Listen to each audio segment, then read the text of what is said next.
It began with the sound of boots on frozen ground. January 1945. The war was ending. But inside Stalag Luft IV, death still had work to do. Rows of skeletal men stood in the dawn cold, their breath fogging the air like ghosts refusing to leave. They were Allied prisoners, British, American, Canadian, once soldiers, now little more than shadows in striped rags. The guards barked orders. Somewhere a rifle clicked. At the center stood one man who refused to bow his head. Captain Thomas Hale, Royal Air Force. Captured after his bomber went down over Poland, he had spent nearly 2 years behind barbed wire, watching men starve, freeze, and vanish into the woods on transfers that never came back. That morning, the SS commandant announced that the camp would be evacuated immediately. The Russians were advancing, he said, and every prisoner would march west. But Hale knew what that meant. Those who fell behind would be shot. The sick would be abandoned. The ones too weak to walk would be dealt with. In that moment, Hale made a decision that no sane man would make. He would not escape. He would not run. He would stay, and somehow protect as many of his men as he could from the SS. He didn't have weapons. He didn't have orders. What he had was the loyalty of broken men and the courage to face monsters in uniform. That day, the temperature fell below zero. And so did the odds of survival. Yet in the middle of hell, a single act of defiance would spark something extraordinary, something that even the SS could not destroy. Long before the war stripped him of his freedom, Captain Thomas Hale had been a pilot who believed in precision, in discipline, in the quiet pride of doing one's duty. He had flown over the North Sea during the worst of 1943, the year the sky itself seemed to burn. When his Lancaster bomber was hit by flak near Szczecin, he ordered his crew to bail out. Only 2 parachutes opened. He was captured within a day, dragged through the snow by soldiers who called him Terrorflieger, the terror flyer. They took his uniform, his rank, his name. He became simply Prisoner 2387, one among thousands at Stalag Luft IV, a camp built to break men slowly.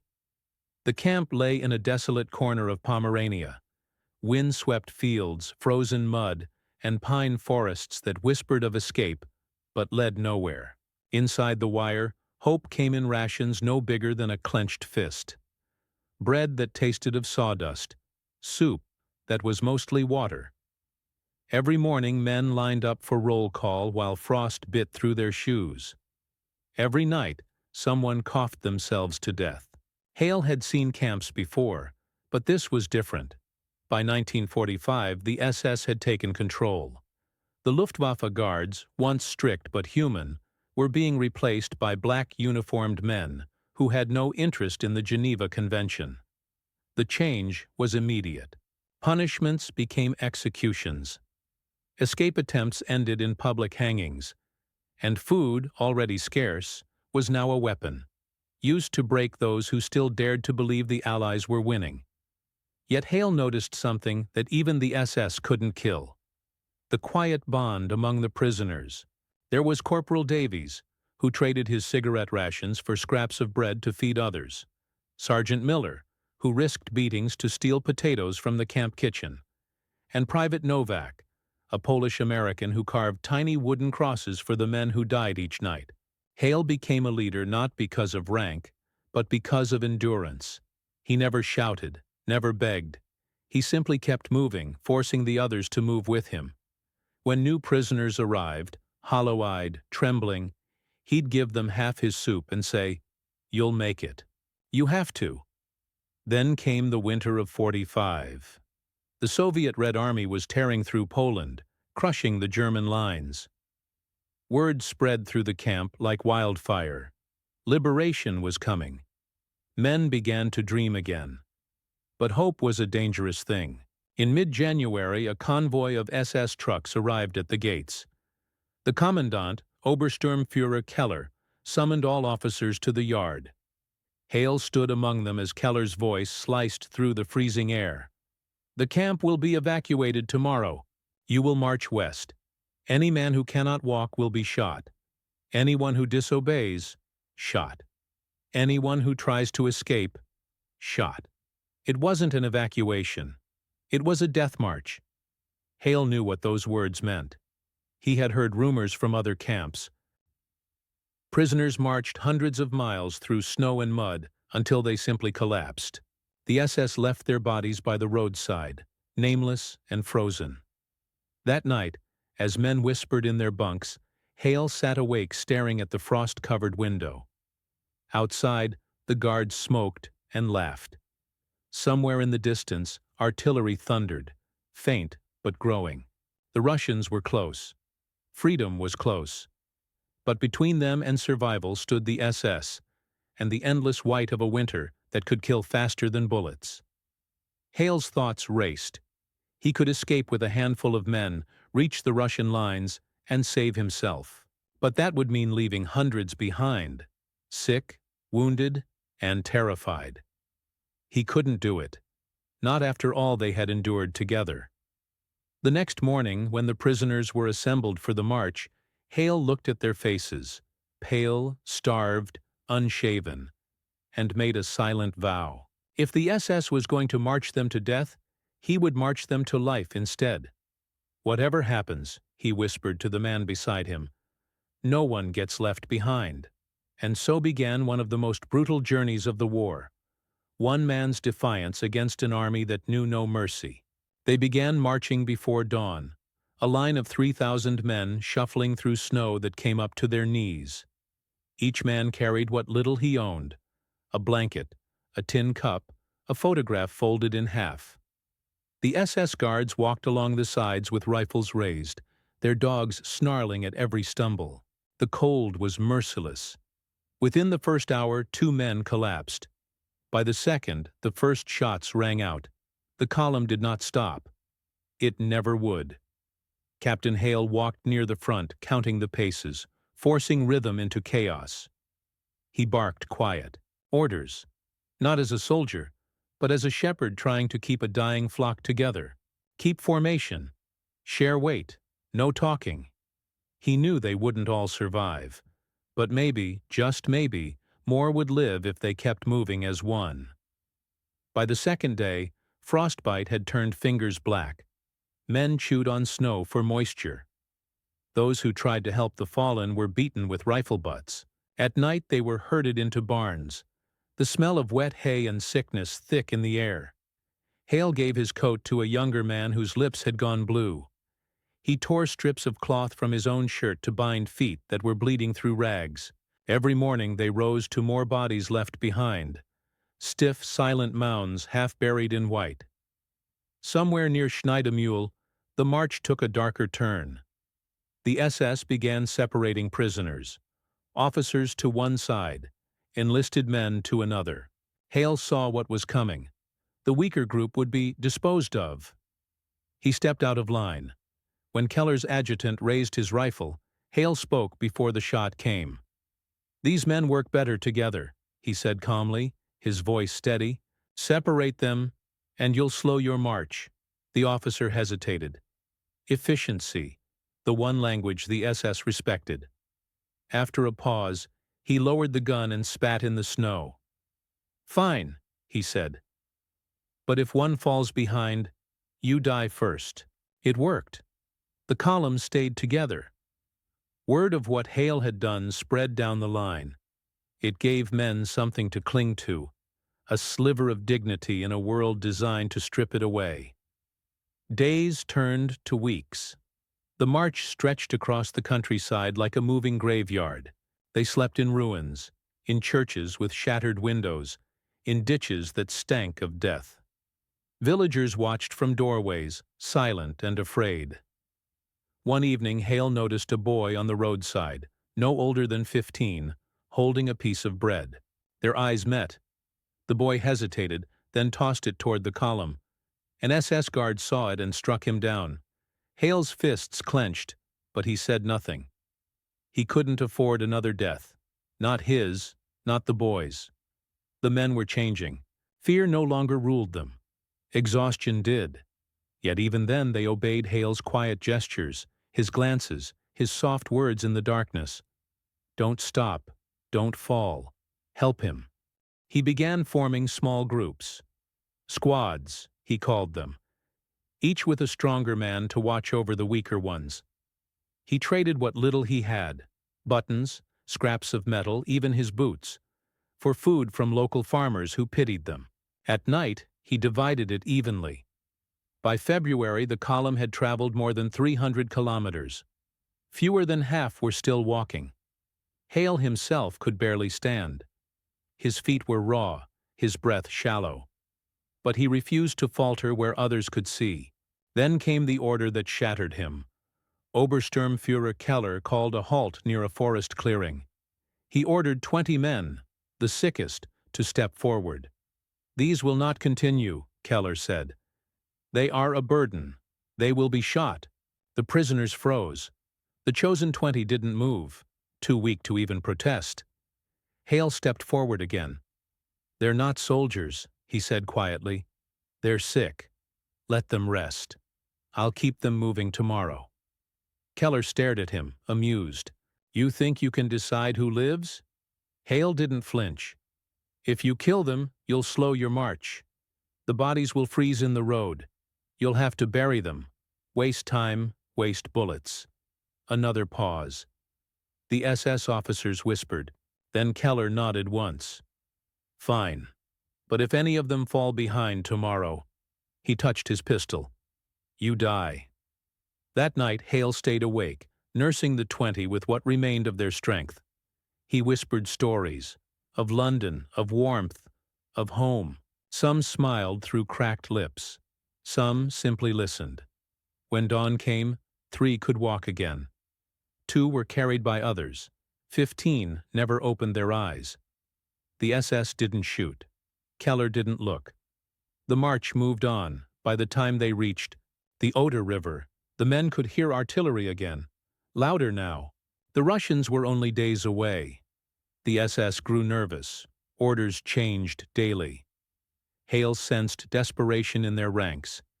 He realized the end was near, and that the final act would decide everything. Would he risk one last stand? Would he sacrifice himself to save the men who could no longer march? The decision he made next would define him forever. The final days of the march were a blur of snow and smoke. Every breath felt like glass cutting through the lungs.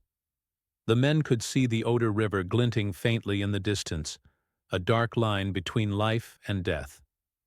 The SS guards were restless. Some argued among themselves. Others whispered that the Russians were close, too close.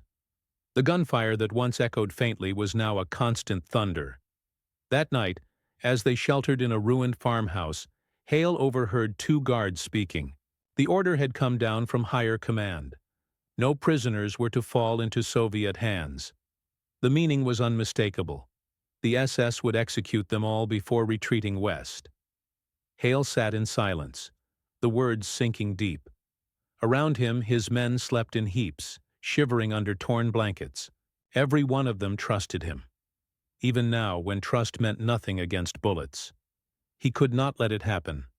He waited until the guards changed shifts, then crawled to the edge of the barn where an old corporal stood watch. It was Miller, one of the first men he'd met in camp. "They're going to kill us," Hale whispered. Miller's eyes widened, but he said nothing. "We move tonight," Hale continued. "Before dawn. The woods are less than a mile. Once we cross the river, the Soviets will find us." Miller hesitated. "They'll shoot us before we take 10 steps. "Then let them," Hale said softly. "Better that than wait here like sheep." He spent the next hour waking his chosen men, the strongest, the ones who could still carry others. They spread the word in murmurs, "Be ready when he moves." At first light, Keller ordered them to form ranks outside. The prisoners stumbled into the cold, their breath rising like fog. Hale counted the guards, fewer now, nervous and impatient. He could see it in their eyes. They knew the war was lost. Keller stepped forward, pistol drawn. "The trucks are coming," he announced. Those who cannot walk will remain. The rest will continue west. It was a lie. There were no trucks. Hale saw through it instantly. This was the final culling. He turned to his men. "This is it," he whispered. "Stay together. Don't stop. When I move, follow." Then he did something that no one expected. He stepped out of formation, straight toward Keller. The guards shouted. Rifles snapped to aim. Hale raised his hands. "Leave them," he said. His voice carried calm and even. "You've lost. There's no point. The Russians will be here by nightfall." Keller sneered. "And you think I care?" "You should," Hale said. "Because when they find this place, they'll hang you from those trees. But if you surrender now, they might let you live." The words hung in the air. A few guards exchanged nervous glances. Keller's face twitched. Fury or fear, Hale couldn't tell. "You think you can command me, Englander?" Keller spat. He raised his pistol. Hale didn't move. "If you kill me," he said quietly, "you'll have to kill all of them, and you'll have no one left to march." For the first time, Keller hesitated. The sound of artillery rolled closer, shaking the ground. The eastern sky glowed faintly red. The Russians were burning their way forward. Then, somewhere behind the hills, came the unmistakable rattle of machine guns. The guards froze. One dropped his rifle. That was the moment Hale had waited for. He turned, shouted one word. "Run!" The men surged forward, stumbling, dragging one another toward the tree line. Keller screamed orders, but chaos erupted. Some guards fired wildly, others threw down their weapons and fled. Hale stayed behind, shouting directions, pushing the weakest men ahead. Bullets tore through the snow around him. One grazed his shoulder, another struck the ground at his feet. Still he didn't stop. He reached Miller, who was carrying a man too weak to walk. Together they ran until the trees swallowed them whole. When the shooting finally stopped, the world went quiet. Only the wind and the distant roar of the front. Hours later, they reached the riverbank. The ice groaned beneath their boots. One by one, they crossed, half crawling, half sliding, until they reached the opposite shore. On the far side, they saw Soviet soldiers, rough, exhausted, staring in disbelief at the starving men who had appeared out of the woods. Hale turned back once more. Smoke rose from the farmhouse in the distance. He knew Keller would not follow. The SS were finished. He collapsed to his knees, the strength finally leaving him.